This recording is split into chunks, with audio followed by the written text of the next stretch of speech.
प्रियांनो, प्रथम गोष्ट म्हणजे आपल्याला तीन गोष्टी पाहायच्या आहेत आणि ह्या जीवनामध्ये आम्ही जगत असताना आमच्यामध्ये देवाने कितीतरी असे मौल्यवान गोष्टी दिलेल्या आहेत त्या आम्ही कधी कधी विसरतो आणि कधी कधी आम्ही आमच्या जीवनामध्ये ज्या वाटचाली आहेत, संसाराच्या अडचणी आहेत, त्यामध्ये गुंतले जातो. पण आम्हाला एक गोष्ट म्हणजे अशा तीन गोष्टी आहेत, भरपूर गोष्टी आहेत, पण तीन गोष्ट मला सांगायच्या वाटतात की देवाने त्याच्या प्रतिरूपाचं आम्हाला बनवलेलं आहे. पहिली गोष्ट म्हणजे उत्पत्ती 1:26 मध्ये आम्ही पाहिलं तर आदामाला काय देवाने म्हटलेलं आहे की आपण आपल्या प्रतिरूपाचा मानव तयार करू, आणि मानव तयार केला. आणि आमची पहिली गोष्ट म्हणजे आम्ही देवाच्या प्रतिरूपाचे आहोत. आणि आज आम्हाला इतका प्रतिष्ठा वाटली पाहिजे की आज मी ह्या जगामध्ये परके आहोत. आम्ही या जगाची नाही आहोत, तर आम्ही परके आहोत. आम्ही देवासमक्ष आहोत आणि देवाजवळ जाण्याचे एक भक्त आहोत. आणि देवाचे एक मूल्यवान लेकरं किंवा मूल्यवान लोक आम्ही आहोत.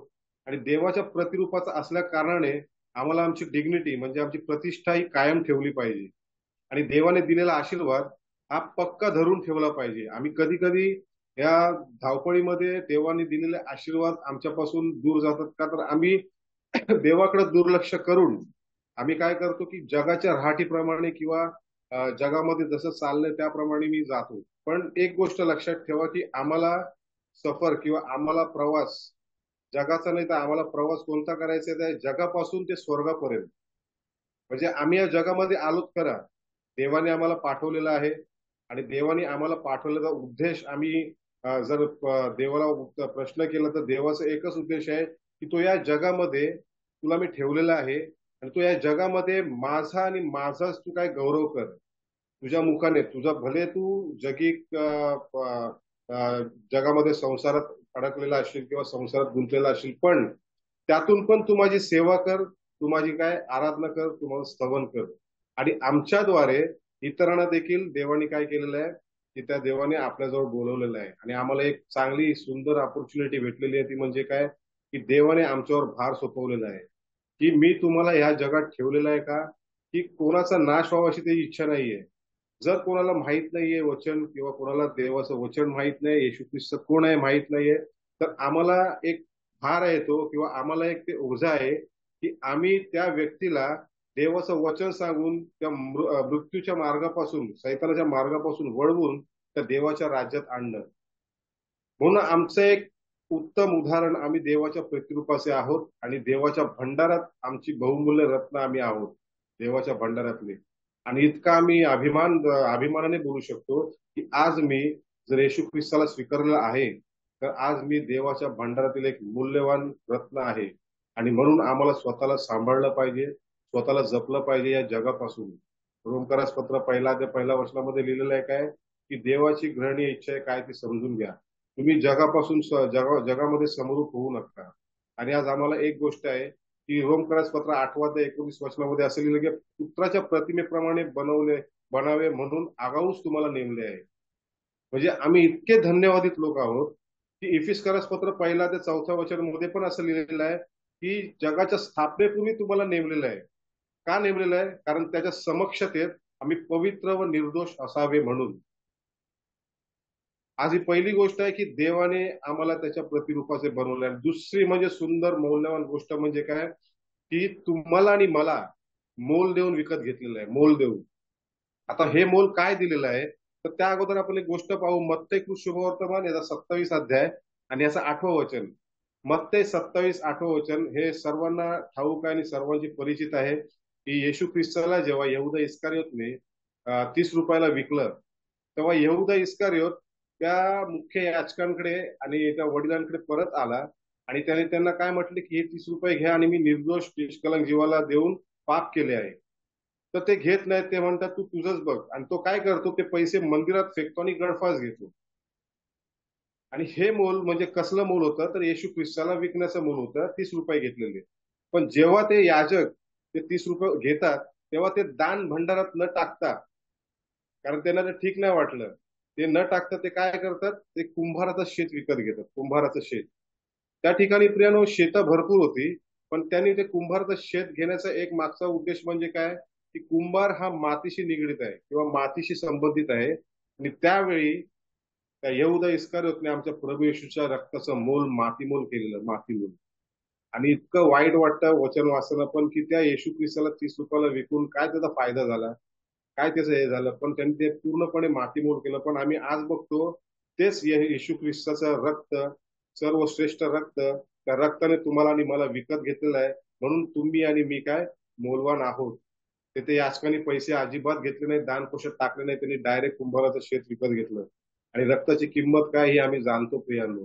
आम्हाला जेव्हा जखम होते, तेव्हा जेव्हा रक्त वाहतं, तेव्हा आम्ही हळूहळू काय होतो, अनकॉन्शियस होतो, बेशुद्ध होतो, आणि आमचा काय प्राण त्याच्यातून जातो.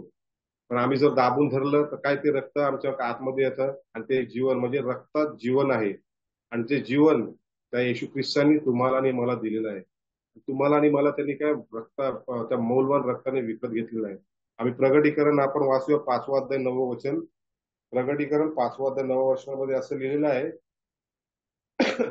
ते नवे गीत गाऊन म्हणतात, तू गुंडाळी घ्यावयास व तिचे शिक्के फोडावयास योग्य आहेस, कारण तू वधीला गेला होतास, आणि तू आपल्या रक्ताने सर्व वंश, निरनिराळ्या भाषा बोलणारे लोक व राष्ट्रे यांमधून आमच्या देवासाठी विकत घेतले आहे.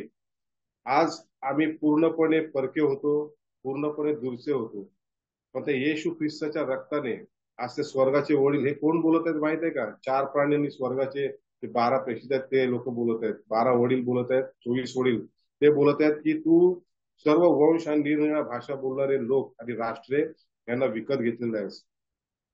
आणि खरंच आहे की देवाचं जे प्रेम आमच्यावर आहे, ते प्रेम इतकं महान आहे, ते प्रेम आम्ही कदापि विसरू नये. त्यांनी एकतर आम्हाला त्याच्या प्रतिरूपाचं बनवलं, आणि बनवलं त्या आदामाद्वारे पाप जगात शिरलं.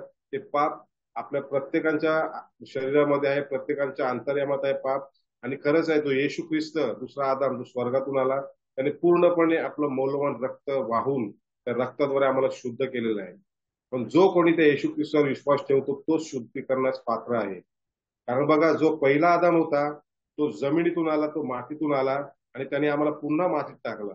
पण जो दुसरा आदाम, जो आमचा स्वर्गातून येणारा येशू ख्रिस्त, त्याने आम्हाला काय केलं? मातीतून स्वर्गात नेण्याचा एक रस्ता किंवा एक वाट तयार केली. आणि ते म्हणजे आमच्या देवाचं प्रेम, देवाचा न्याय. जे देवाने आमच्याकडे पाहिलं की आम्ही कितीतरी पाप करत होतो, कितीतरी पापात होतो, पण त्यांनी एक तोडगा एक काढला. बघा, जुन्या करारामध्ये रक्तवायची एक प्रथा होती. म्हणजे पाप झालं की कोणत्याही जनावराचं रक्त ते काय करायचे, अर्पण करायचे त्यांना, आणि ते रक्ताद्वारे त्यांची पापशुद्धी करून घ्यायची. पण ही प्रत्येक वेळी ती रक्त सांडायची त्यांना सवय झाली होती. परंतु ज्यावेळी प्रभू येशू ख्रिस्ताचं रक्त सांडलं गेलं, त्या प्रभू येशू ख्रिस्ताचं रक्त एकदाच सांडलं गेलं, आणि त्या एकदाच त्या रक्तावर विश्वास ठेवणाऱ्यांचं तारण होतं. आणि पुन्हा त्यांना दुसरं मरण म्हणजे पुन्हा त्यांना ते अग्निगंधकाचं मरण नाही. पण ज्यांनी येशू ख्रिस्ताला स्वीकार केलेला आहे, ते लोकांनी स्वर्ग राज्यात पाऊल उचलण्याचा एक पहिली पायरी केलेली आहे. ज्यांनी येशू ख्रिस्ताला आपल्या अंतःकरणामध्ये स्वीकारलेलं आहे, ज्यांनी येशू ख्रिस्ताला माझा प्रभू, माझा तारणा म्हणून स्वीकारलेला आहे, त्या बहुमूल्य रक्ताद्वारे तो व्यक्ती शुद्ध झालेला आहे. आणि आज आम्ही इतके मौल्यवान आहोत. त्या देवाच्या भांडारातले मौल्यवान रत्न बघा, मौल्यवान वस्तूसाठी मौल्यवान किंमत मोजावी लागते. आणि ती मौल्यवान किंमत म्हणजे आमच्या देवाने त्याच्या प्रिय पुत्राला येशू ख्रिस्ताचं रक्त त्यांनी त्या जमिनीवर देऊन, या भूतलावर देऊन, त्याने आम्हाला, तुम्हाला आणि मला काय विकत घेतलं आहे. आणि आज आम्ही त्या देवावर किती प्रेम केलं पाहिजे, त्या येशू ख्रिस्तावर किती प्रेम केलं पाहिजे. आज ते येशू ख्रिस्ताचे वचन किती सांगत आहेत आम्हाला. जेव्हा आम्ही पाहतो की मत्तेपासून ते योहान शुभवर्तमान यामध्ये प्रभू येशू ख्रिस्ताने जगिक गोष्टीचा कोणताही उल्लेख केलेला नाहीये. जर उल्लेख आम्ही पाहिला ना, दाखले किंवा त्यांनी ज्या दृष्टांत दाखवलेले आहेत किंवा दाखले सांगितलेले आहेत, हे सर्व काही स्वर्गाशी निगडीत आहेत. म्हणजे तो त्यांनी ह्या जगामध्ये बघा, आम्ही कधी कधी जातो, कुठे गोव्याला गेलो किंवा कुठे बाहेर महाबळेश्वर फिरायला गेलो, तर आम्ही घरी येऊन सांगतो त्यांची प्रतिष्ठा, की अरे तिथं असं आहे, तिथं तसं आहे, आणि सुंदर रमणीय वातावरण आहे, चांगलं बघण्यासारखं आहे. तर येशू ख्रिस्ताचं पण एक उदाहरण आम्ही पाहतो. येशू ख्रिस्त जेव्हा स्वर्गात आला, त्यांनी स्वर्गाचंच सांगितलेलं आहे सर्व, की त्या स्वर्गात किती जागा आहेत, त्या स्वर्गात तुमच्यासाठी काय काय आहे. त्या स्वर्गात मी असताना त्यांनी त्या देवाने तुमच्यासाठी मला पाठवलेलं आहे, का जेणेकरून तुम्ही माझ्यावर विश्वास ठेवून त्या स्वर्गाचे वाटेकरी व्हावं. तुम्ही माझे कोण एक भाऊबंद व्हावे, तुम्ही माझे चांगले एक सेवक व्हावे, शिष्य व्हावे. आणि हे खरंच आहे की आम्ही आज इतके धन्यवादित लोक आहोत की आम्ही ज्यांनी ज्यांनी येशू ख्रिस्ताला स्वीकारलेलं आहे त्या लोकांना येशू ख्रिस्ताच्या रक्ताद्वारे विकत घेतलेलं आहे. आणि आम्ही असं म्हणू शकत नाही की आमच्या या जगामध्ये काहीच नाही आहे. आमच्या या जगामध्ये काही नसो, आमच्या बँक ऑफ इंडियामध्ये काही असो नसो, काही नाही, प्रॉब्लेम नाही. पण आमच्या बीओएच म्हणजे आमच्या बँक ऑफ हेवन मध्ये आमचं बोलतात ना की आमचं जे इकडे काम करतो आम्ही आम्ही जे 8 तासात काम करतो, कामावर जातो, तेव्हा आमचं पेमेंट डायरेक्ट आमच्या काय बँकेमध्ये असतो. तसंच आम्ही या प्रभूचं काम या जगात करत आहोत. आमचं पेमेंट त्या बँक ऑफ हेवन मध्ये साठलेलं आहे आणि तो आम्हाला रिवॉर्ड भेटणार आहे. आणि त्या जेव्हा तो येशू ख्रिस्त येणार त्याच्यानंतर आम्हाला तो रिवॉर्ड भेटणार आहे. आणि प्रत्येकाला तो भेटणार आहे, पण ज्यांनी ज्यांनी येशू ख्रिस्तावर विश्वास ठेवलेला आहे त्या लोकांना. आणि आता एक गोष्ट आहे की आता तुम्ही आणि मी या जगाचे मुळीच नाहीये. कारण इफिस्करास पत्र 2 अध्याय 13 वचनामध्ये असं लिहिलेलं आहे. इफिस्करास पत्र 2 अध्याय 13 वचन. इफिस्करास पत्र 2 अध्याय 13 वचन. परंतु जे तुम्ही पूर्वी दूर होता ते तुम्ही आता ख्रिस्त येशूच्या ठाई ख्रिस्ताच्या रक्ताच्या योगे जवळचे झाला आहात. इतकं आम्ही धन्यवादित लोक आहोत की आम्ही पूर्वी दूर होतो. या वचनाचा एक मेन उद्देश आम्ही पाहायला गेलं ना तर असं आहे की जगामध्ये कोणतेच लोक देवाजवळ नव्हते, कोणतेच नव्हते. देवाजवळ फक्त आणि फक्त इस्रायल घराण्यावर देवाचं लक्ष होतं जुन्या काळापासून मी पाहिलं तर. आणि पण इस्रायल लोक देवाजवळ होते आणि सगळे आम्ही परके होतो, आम्ही दूरचे होतो. पण बायबल आम्हाला काय सांगते की आम्ही दूरचे होतो तर तुम्ही आता ख्रिस्त येशूच्या ठाई रक्ताच्या योगे जवळचे झाला. म्हणजे आज कित्येक दैवतांना जनावरांचं रक्त देतात कित्येक जण, पण येशूच्या रक्ताशिवाय पाप विमोचन होत नाही. आणि आज आम्ही त्या येशूच्या रक्ताला आम्ही काय केलेलं आहे, विश्वास ठेवलेला आहे. त्या येशू ख्रिस्ताने त्या 2024 वर्षापूर्वी येऊन माझ्यासाठी त्या क्रूसखांबावर प्राण दिलेला आहे. आणि त्यांनीच माझ्या पापांची काय पूर्णपणे शालन केलेलं आहे. त्यांनीच मला त्या पापापासून दूर केलेलं आहे. हा जेव्हा मी विश्वास ठेवतो, जेव्हा त्या येशू ख्रिस्ताला आमच्या जीवनामध्ये, आमच्या कामामध्ये, आमच्या संसारामध्ये, आमच्या सांसारिक परिस्थितीमध्ये जेव्हा त्याला प्रथम स्थान देतो त्या देवाला, तेव्हा आम्ही काय होतो, एकदम गड जिंकल्यासारखं होतो. म्हणजे स्वर्ग राज्याचे वाटेकरी होतो. त्या स्वर्गामध्ये आम्ही पूर्णपणे आमची एक जागा बुकिंग असते आणि येशू ख्रिस्ताने त्या आमच्यासाठी केलेली आहे. आणि म्हणून तो येशू ख्रिस्त आज मध्यस्थी आहे, त्या देवाजवळ मध्यस्थी करत आहे. आमच्या हातून जरी पाप झाले, आम्ही मानव प्राणी आहोत, आमच्यामध्ये मानव स्वभाव आहे, आमच्यामध्ये आत्मिक स्वभाव आहे. म्हणून पौल म्हणतो की मी माझ्या आतल्या माणसाला किंवा आतल्या माणसाला मी कुदलत आहे. कुदलत आहे म्हणजे काय, माझा जो पापी स्वभाव आहे ना त्याला मी आत्मिक स्वभावावर वरचढ होऊन देत नाहीये. मी त्याला अधिकाधिक कुदलत आहे. कारण आम्ही या जगात जगत असताना प्रियानो, आम्हाला कधी कधी मोहपाश येतो, कधी कधी मोह येतो. असं कोणी बोलू शकत नाही की मी एकदम पाक आहे किंवा मी एकदम शुद्ध आहे किंवा मी एकदम पवित्र आहे, असं कोणीच. कारण शास्त्र म्हणतं नीतिमान कोणी नाही, एक देखील नाही. आम्ही मनुष्य आहोत, आमच्या मनुष्याच्या हातून पाप होतं. भले आम्ही देवाजवळ कितीही प्रार्थना करू, किती देवाच्या समक्ष असो किंवा काय असो, पण कधी ना कधी कुठून ना कुठून पाप होतं. पण त्याचं देखील निवारण येशू ख्रिस्ताने केलेलं आहे. आणि तो इतका विश्वसनीय आम्ही 1 अध्याय 9 वचनामध्ये पाहतो आम्ही की आमचा देव विश्वसनीय व न्यायी आहे. आम्ही जर आमची पापे कबूल केली तर तो विश्वसनीय व न्यायी आहे, तो आमच्या पूर्ण अपराधांची क्षमा करतो. म्हणून म्हणतो की म्हणून मुलांनो तुम्ही सारखे सारखे पाप करू नये. सारखे सारखे पाप केलं तर मजबूत तड आहे, मग मोठा तडा मग देवबाप देतो. आणि त्या तड्यातून निघण्यासाठी आम्हाला पूर्णपणे स्ट्रगल जीवन करावं लागतं, स्ट्रगलिंग लाईफ. पण आम्ही ह्या जगामध्ये असताना पण आम्हाला काय, या जगामधून स्ट्रगल लाईफ करूनच, स्ट्रगल जीवन करूनच जायचं आहे. म्हणजे आम्हाला 3 गोष्टी अशा दिलेल्या आहेत की आम्ही तर देवाच्या प्रतिरूपाचे आहोतच, आणि आम्ही मोलाने विकत घेतलेले आहोतच, त्या देवाच्या भांडारातील आम्ही मौल्यवान मोठी आहोतच. आणि दुसरी गोष्ट म्हणजे काय, तिसरी महत्वाची, की देवाने तुम्हाला आणि मला दत्तक म्हणून घेतलेलं आहे. आता दत्तक याचा अर्थ म्हणजे आम्ही पाहिलं तर एस्तेरच्या पुस्तकात आम्हाला स्पष्ट रीतीने पाहायला भेटतं की मर्दखय आणि एस्तेर यांचं आम्ही जेव्हा नातं पाहतो तेव्हा एस्तेरला आई वडील नव्हते, पण मर्दखयाने तिला लहानपणापासून तिला काय वाढवलेलं, तिला पालन पोषण केलेलं, म्हणजे ह्याला दत्तकपणा म्हणतात. आणि त्यांनी दत्तकपणा असा केला की तिला एवढं पालन पोषण केलं की ती नंतर कोण म्हणाली, राणी बनली, राणी. मग हा विचार करायचा, जर आम्हाला देवाने जर आम्हाला दत्तक घेतलेलं तर आम्हाला राजा किंवा राजकुमार का नाही करू शकत. आज आम्हाला देवाने दत्तक घेतलेलं आहे, त्याच्याबरोबर आम्हाला पूर्णपणे पुत्र होण्याचा अधिकार दिलेला आहे. आणि फिक्स म्हणजे आमचा दाखला आहे, तो दाखला आमच्या शाळेत कसा दाखला असतो की ह्या शाळेतला आहे आणि ह्याचा असं असं आहे, हा ख्रिश्चन आहे किंवा काय. आम्ही जेव्हा देवाला पूर्ण सरेंडर होतो, जेव्हा आम्ही येशू ख्रिस्ताला आम्ही जेव्हा आमच्या अंतःकरणात घेतो, तेव्हा मला एक कळतं की आम्ही कितीतरी परके होतो, किती अनाथ होतो. जेव्हा आम्ही बायबल वचन वाचतो, जेव्हा मी प्रार्थना करून जेव्हा मी बायबल स्टार्ट करतो वाचायला, तेव्हा आम्हाला कळतं की आम्ही काय होतो आणि आम्ही आता कसे आहोत. कारण हे बायबल म्हणजे आमचा एक आरसा आहे, आरसा. आम्ही जे आमच्या आरशामध्ये आमचे चेहरे बघतो, की ह्या चेहऱ्याला पुढे आले, इथे ओळ उठले, तिथे ओळ उठले, माझा चेहरा किती विचित्र दिसत आहे. पण आम्ही जेव्हा बायबल वाचू ना, तेव्हा आम्हाला आमचा पूर्णपणे बॉडीच विचित्र दिसेल. कारण त्या वचनातून आम्हाला कळतं की मी अजून किती पाप केलेलं आणि किती पापात आहे. आणि तो आरसा देव आम्हाला बोलत आहे की बघ तू काय करत आहेस, पण मी तुझ्यासाठी काय केलेलं आहे. कारण देवाचं उत्पत्तीपासून ते प्रगटीकरेपर्यंत एकच आहे, त्याचा एक स्वभाव म्हणजे गुण म्हणजे काय, प्रेम, प्रेम आणि प्रेम. आणि तो प्रेम आणि प्रीतीनेच आम्हाला काय करतो, जवळ करतो. म्हणून आज आम्ही काय आहोत, आम्ही परमेश्वराचे दत्तक पुत्र आहोत. जितक्यांनी त्याचा प्रभू येशू ख्रिस्ताचा स्वीकार केला, तितक्या त्याच्यावर विश्वास ठेवला, तितक्यांना देवाची मुले होण्याचा त्याने अधिकार दिलेला आहे. आणि त्यांनी दत्तक तर केलेच, पण त्यांनी काय केलं, दुसरी गोष्ट त्यांनी वारसही केले. म्हणजे आमचा प्रभू किती महान आहे बघा, की त्याचा फक्त एकच मोटिव्ह, एकच लक्ष काय आहे, की माझ्या मुलाला मी माझ्या वाट्यावर आणणार, माझ्या मुलाला माझ्या स्वर्गाचा वाटेकरी मी करणार. भले त्यांनी कितीही काही करो किंवा किती काय करो.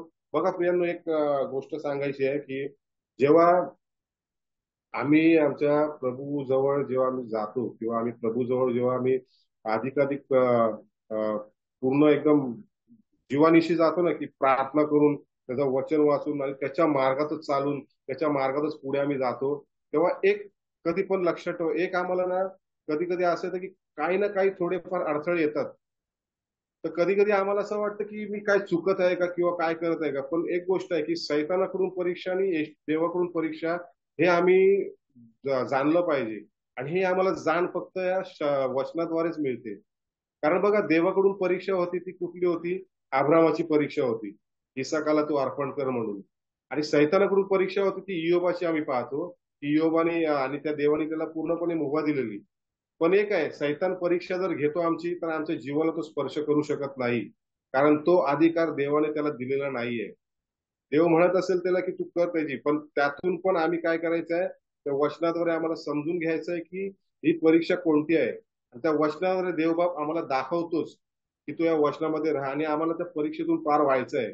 कित्येक जण कित्येक ठिकाणी असे म्हणत आहेत की तुम्ही जर येशू ख्रिस्ताकडे आलात किंवा तुम्ही जर येशू ख्रिस्ताला स्वीकारलं, तर तुमचं काय जीवन भरभराटीचं होईल आणि तुम्हाला चांगलं आनंदी जीवन किंवा आनंद होणार.